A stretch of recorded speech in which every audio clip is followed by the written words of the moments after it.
কাজের ফোন এসেছে। তাই নাকি? আচ্ছা ঠিক আছে, ফোনটা দিয়ে দাও। আরে কি করছোটা কি আর তুমি দেখলে বুঝবে যে কে ফোন করেছে। কেন বুঝবে না? ফোনে তো ছবি ওঠে। দেখো নাকি? দেখো আমাকে দেখো।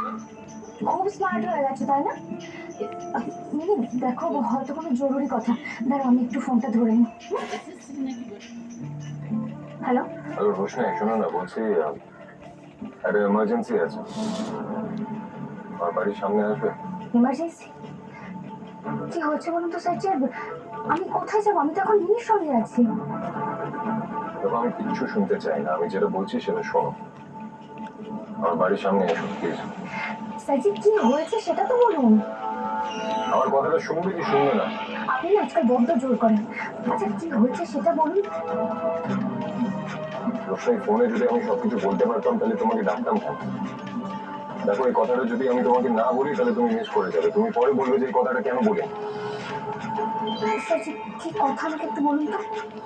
আমি তো বললাম আমি ফোনে এই কথাটা বলতে পারবো না, 8 ঘন্টার ব্যাপার, এখানে প্লিজ এসো, তোমাকে সবকিছু আমি খুলে বলে দিচ্ছি। প্লিজ রোশনি, জোর করো না, এসো। আজকের দিনটা আমার জীবনে একটা খুব সাংঘাতিক দিন, সাংঘাতিক কিছু ঘটে গেছে।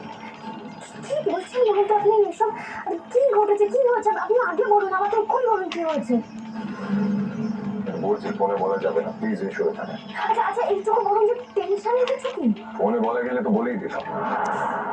দেখো রোশনি, আমি বাড়ির সামনে ওয়েট করছি, তুমি এসো তাড়াতাড়ি।